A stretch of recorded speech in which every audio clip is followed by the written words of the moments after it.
It all starts by making one little change and adding to it every day. You can't be successful by yourself, so thank them. Thank those around you, be it your office personnel or your family or your friends. If you want to find, you must search. And if you search, you will find.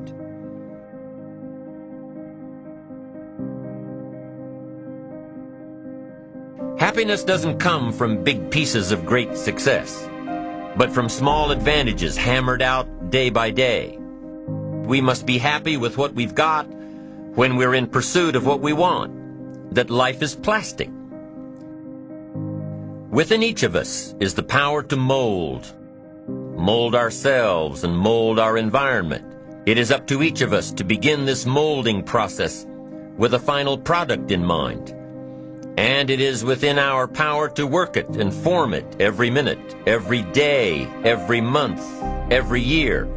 By using your mind and your abilities and your attitude to work a little each day on molding your life, you'll soon see how magnificent your power is to gain those small advantages each day. The little steps it takes to build up to success. You have the power to mold your life, to make it whatever you want, to shape it.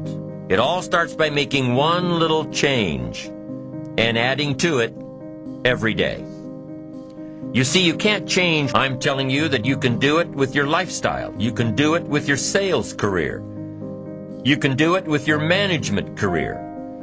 You can do it with any part of your life. You cannot believe what can happen in such a short period of time.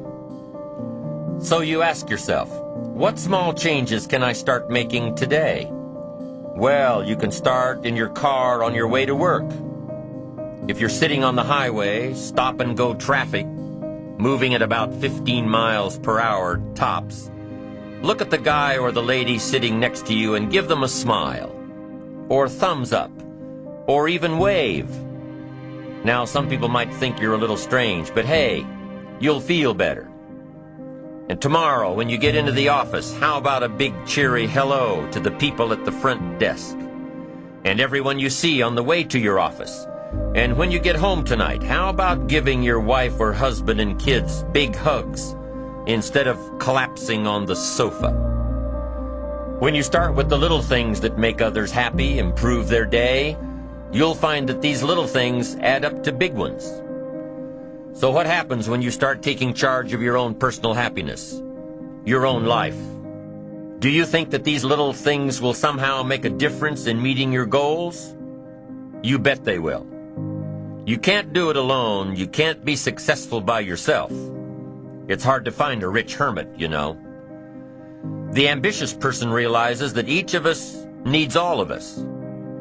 You all by yourself may have finalized the company's marketing plan, or finished up the sales projections, or even wrote the mission statement for the year to come. Even if you did this all by yourself, you really had the help of all of those around you who tolerated and supported your need to be undisturbed, or provided service to you during the project.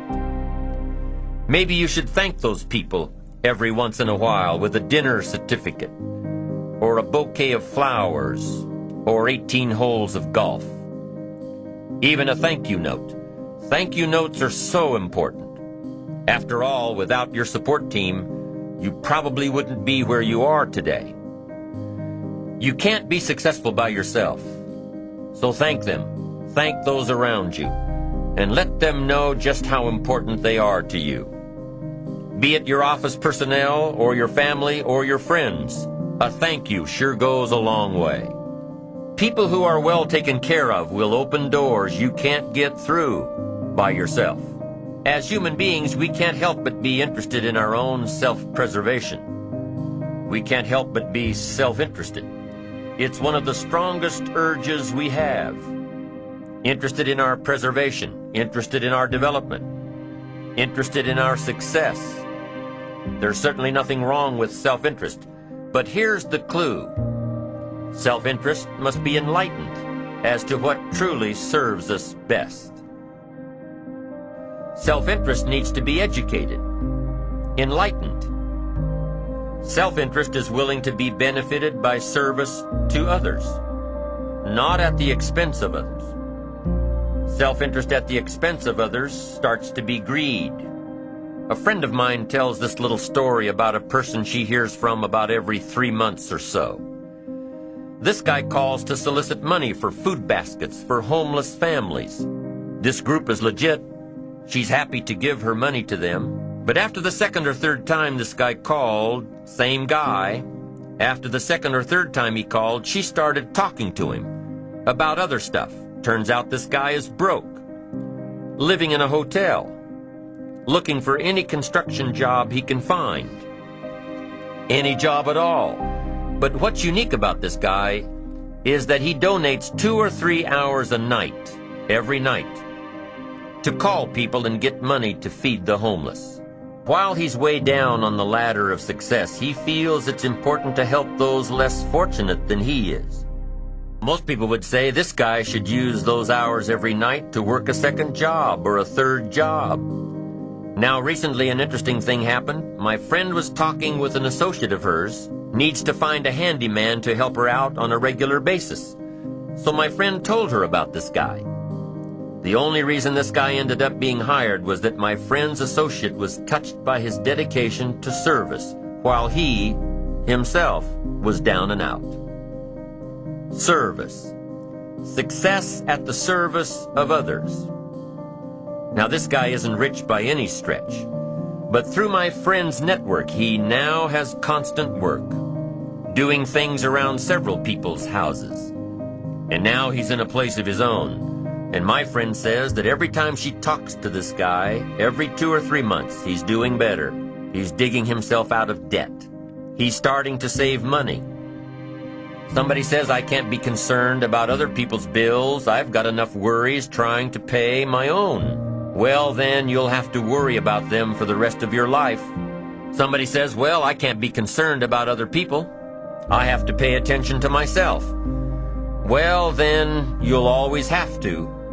The best way to get that monkey off your back is to turn your attention around. Once I understood some of this stuff, I'm telling you, it revolutionized my whole life. Now, self-interest is okay, yes, but here's what self-interest must be if you truly want to be happy. It must be enlightened. It says, don't keep your attention on yourself if you want your life to work out well. Turn your attention to others. In your own self-interest, be enlightened. Truly act in your own self-interest by making an investment in service to others.